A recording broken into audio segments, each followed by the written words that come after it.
Assalamualaikum warahmatullahi wabarakatuh. Perkenalkan, nama saya Cindy Safitri dengan nomor NIM 2001010054 dari Prodi Manajemen Reguler A1.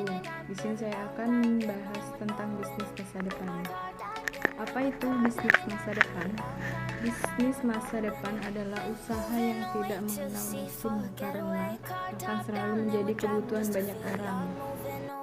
Jadi seperti yang kita ketahui, bisnis masa depan tidak harus bekerja di kantor saja. Bahkan bisnis masa depan cukup berada di rumah saja atau dimanapun yang kita mau. Yang penting di depan kita ada laptop atau gadget. Meskipun demikian, pekerjaan konvensional seperti pekerjaan di kantor atau bank akan punah. Tapi betapa asiknya kita kalau mempunyai kesempatan menjalani bisnis masa depan. Baiklah, saya akan menjelaskan bisnis yang saya pilih, yaitu bisnis toko online. Saya harus mengatakan ini adalah tren perdagangan terbesar dan berhasil di setiap negara. Hal ini juga mempengaruhi perdagangan global yang memang memberikan manfaat tambahan untuk memperbaiki kondisi perekonomian negara-negara di dunia. Sampai pada poin mengapa ini berdiri sebagai bisnis yang menjanjikan di masa depan. Alasannya tidak terhitung. Salah satu alasannya adalah ketersediaan pilihan. Pelanggan yang ingin membeli tentu mengharapkan opsi yang dipilih. Toko online menyediakan ini tanpa kesulitan apapun dari sudut pandang pengusahaan. Ketersediaan pilihan ini sangat menguntungkan bisnis. Pelanggan mencoba untuk memeriksa lebih banyak situs online yang membandingkan harga juga produk. Pemilik toko online diberi kebebasan untuk memamerkan produk berapapun jumlahnya di belahan dunia manapun.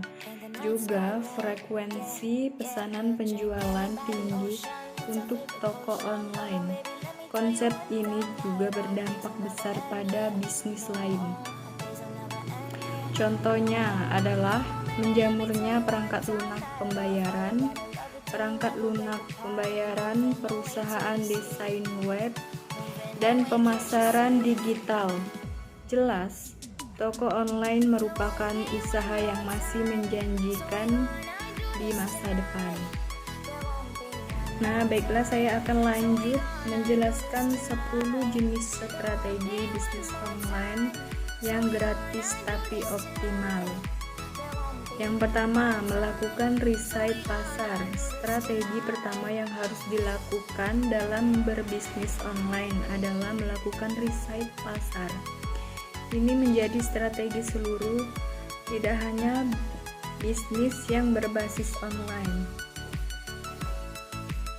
Proses ini adalah proses yang paling mendasar dan harus dilakukan pada awal-awal berbisnis.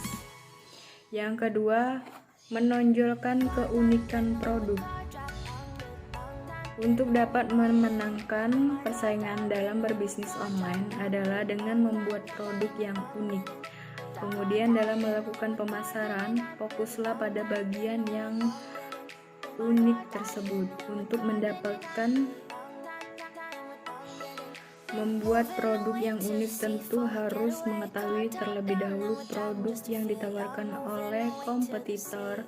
Inilah yang penting strategis berbisnis online. Yang pertama yaitu riset pasar. Setelah mengetahui seperti apa produk yang ditawarkan oleh kompetitor, mulailah untuk membuat produk yang berbeda darinya.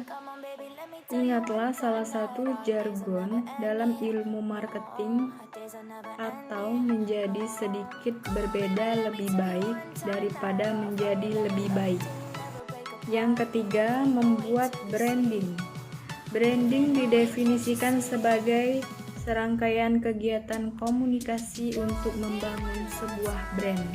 Dalam melakukan branding, yang menjadi tujuannya akhir bukan hanya pengenalan produk, tetapi juga image sesuatu produk atau bisnis.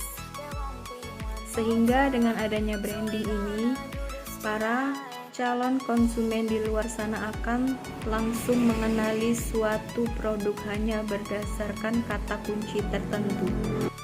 Yang keempat, membuat sebuah website yang menarik. Strategi bisnis online sangat bergantung pada dunia digital. Dalam setiap kegiatannya, strategi yang dibangun dalam bisnis online, mulai dipromosi, penjualan, hingga interaksi dalam konsumen dilakukan secara online. Oleh sebab itu, sangat penting artinya bagi sebuah bisnis online untuk memiliki sebuah website yang menarik. Yang keenam, menjaga loyalitas konsumen. Untuk memikat hati konsumen sebagai pemilik usaha, strategi bisnisnya jangan hanya berhenti ketika penjualan sudah didapat. Namun, yang paling penting lainnya adalah menjaga loyalitas konsumen agar mau kembali berbelanja. Yang ketujuh, memberikan diskon atau hadiah. Memberikan diskon atau hadiah dalam bentuk voucher, bonus, atau promo bisa menjadi sebuah strategi bisnis yang bagus. Tidak perlu takut menjadi rugi hanya dengan mengeluarkan program diskon atau hadiah, karena justru sebaliknya, promo dalam bentuk diskon atau hadiah ini bisa menjadi sebuah strategi yang jitu dalam melakukan pemasaran. Yang kedelapan, berkolaborasi dengan kompetitor atau mitra usaha. Tidak ada salahnya melakukan sebuah kolaborasi dengan kompetitor dalam mengembangkan bisnis. Kompetitor sejatinya adalah orang yang memiliki tujuan yang sama, sehingga bisa menjadi salah satu cara untuk dapat mengembangkan bisnis online lebih baik. Tentu saja kolaborasi yang dilakukan harus menguntungkan kedua belah pihak, sehingga tidak ada yang merasa dirugikan dengan adanya kolaborasi tersebut. Membuat kolaborasi dengan kompetitor dan menjalin kerjasama dengan mitra usaha akan memberikan ide-ide segar dalam melakukan inovasi produk.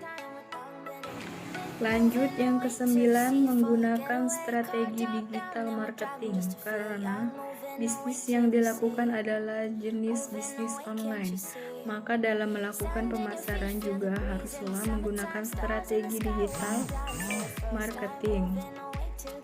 Strategi digital marketing ini menjadi solusi yang tepat dalam memuluskan strategi bisnis online saat ini. Strategi digital marketing ini dapat membantu pengenalan produk sehingga secara tidak langsung akan meningkatkan penjualan produk. Yang terakhir, ke-10, jujur. Sudah bukan rahasia lagi bila dalam melakukan bisnis, baik bisnis online maupun offline, kejujuran adalah hal yang sangat penting, khusus dalam berbisnis online. Kejujuran menjadi hal yang lebih penting karena umumnya transaksi jual beli tidak dilakukan secara bersamaan. Umumnya konsumen akan membayar uang untuk kemudian barang akan diterima beberapa hari kemudian. Oleh sebab itu, penting sekali untuk menjaga kejujuran agar konsumen puas dengan penjualan. Membuat strategi bisnis online yang baik akan membantu sebuah bisnis dalam memenangkan persaingan dengan kompetitornya. Dengan begitu, penjualan terhadap produk akan meningkat dan tentu saja profit yang didapatkan akan meningkat juga. Satu hal lagi yang tidak Anda boleh lupakan dalam membangun bisnis apapun, dalam proses pembukaan, tanpa proses pembukuan yang baik, bisa dipastikan Anda tidak memiliki pengetahuan tentang kesehatan finansial bisnis Anda secara menyeluruh. Untuk memudahkan Anda dalam mengelola pembukaan bisnis online, ada baiknya Anda menggunakan software akuntansi yang memiliki fitur yang sesuai dengan kebutuhan bisnis Anda seperti integrasi, laporan penjualan dari berbagai marketplace yang ada di Indonesia. Salah satu software akuntansi yang memiliki fitur ini adalah Akurat Online. Dengan menggunakan Akurat Online, Anda bisa dengan mudah mengimport laporan penjualan dari berbagai marketplace di Indonesia seperti Shopee, Bukalapak, Tokopedia, dan lainnya melalui fitur Link e-commerce. Tidak hanya itu, Anda juga bisa mendapatkan fitur pembukuan terlengkap seperti pencatatan, pengeluaran, dan pemasukan, penghitungan aset tetap, penghitungan dan pelaporan perpajakan PayPal, multi mata uang, rekonsiliasi transaksi otomatis, multi cabang otomatis, lebih dari 200 jenis laporan keuangan, dan masih banyak lagi. Jadi apalagi yang masih Anda ragukan, Anda bisa mencoba menggunakan Akurat Online secara gratis selama 30 hari. Makanya jadi kenapa aku itu memilih bisnis online, karena bisnis online adalah bisnis yang dijalankan secara online menggunakan jaringan internet.